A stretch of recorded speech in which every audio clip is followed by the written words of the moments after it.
মোহন ভোগ শ্রীকৃষ্ণের অনেকগুলো ভোগের মধ্যে এটা একটি অন্যতম। এই মোহন ভোগ বানানো খুব সোজা, আর সামনের জন্মাষ্টমী আসছে, তো চলুন বানিয়ে ফেলি। এর জন্য প্রথমে দরকার হয়েছে একটি কড়াতে আমি ঘি নিলাম 1 চা চামচের মতন, তাতে কাজু কিশমিশ দিয়ে একটু ভেজে নেব। আপনারা নিজেদের পরিমাণ মতন কাজু কিশমিশ দেবেন, যে যতটা চাইছেন, দিয়ে একটু লালচে যখন ভাজা হয়ে যাবে তারপর এটাকে তুলে নেব। এবার এই ঘিতেই আপনারা 1 কাপের মতন সুজি দিতে পারেন, কিন্তু আমি একটু অন্য পাত্রের মধ্যে সেটা করব। তার আগে দুধটা একটু গরমে বসিয়ে দিলাম। এখানে আমি 1 লিটারের মতন দুধ নিয়েছি, এটাকে আমি ফুটিয়ে 500 গ্রামের মতন করে নেব। এবার আমি কড়াইতে 1 চা চামচের মতন ঘি দিলাম, তাতে 1 কাপের মতন সুজি দিয়ে ভালো করে ভেজে নেব। খুব যে লালচে করে ভাজবো তা নয়, একটু ভেজে নিতে হবে, গন্ধটা জাস্ট আসলেই হবে। আপনারা করার আগে যে ঘিটা ছিল সে তার মধ্যেও করতে পারেন। এবার আমি ভাজা হয়ে গেছে যখন, তখন 3 টেবিল চামচের মতন আমি এখানে ঘি দিয়ে দিলাম।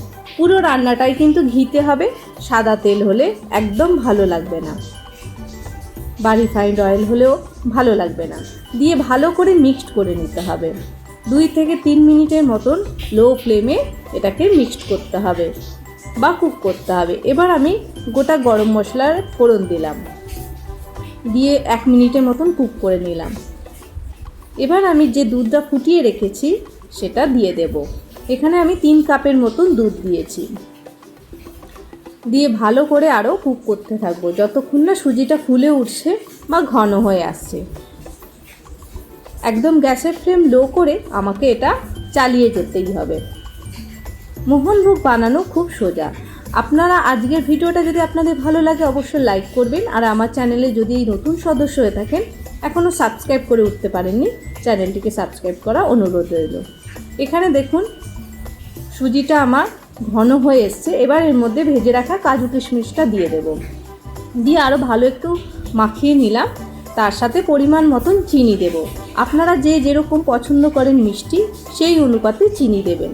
আমি এখানে 1 কাপের মতন চিনি দিয়েছি, দিয়ে ভালো করে মিক্সড করে নিলাম। যে কাপে সুজি নেব সেই কাপেই আমি চিনিটা দিয়েছি। ব্যাস তৈরি হয়ে গেল আমার মোহনভোগ। দেখলেন কত সহজেই বানানো যায়। অবশ্যই আপনারা বানাবেন। আর আজকের ভিডিও কেমন লেগেছে অবশ্যই আমাকে কমেন্ট বক্সে কমেন্ট করে জানাবেন।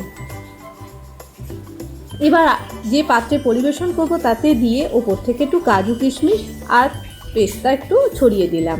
এটা অপশনাল, আপনারা দিতেও পারেন নাও দিতে পারেন। এগুলো দিলেও ভালো লাগে, না দিলেও খেতে ভালো লাগে। শ্রীকৃষ্ণের প্রসাদ যেমনই হোক খুব সুন্দর লাগে। তাহলে আপনারা বানিয়ে অবশ্যই ঠাকুরকে ভোগ নিবেদন করবেন, আর আমাকে অবশ্যই তার একটি পিকচার পাঠাবেন কেমন হয়েছে। তাহলে বন্ধুরা দেখলেন খুব সহজেই বানানো যায়। ভিডিওটা ভালো লাগলে লাইক করবেন, বন্ধুবান্ধবদের শেয়ার করবেন, আর আমার চ্যানেলটি দেখতে ভুলবেন না, আর সাবস্ক্রাইব অবশ্যই করবেন। তাহলে আজকে এই পর্যন্ত, আবার নতুন কোনো রান্না আপনাদের সঙ্গে আমি শেয়ার করব। রাখছি, ধন্যবাদ।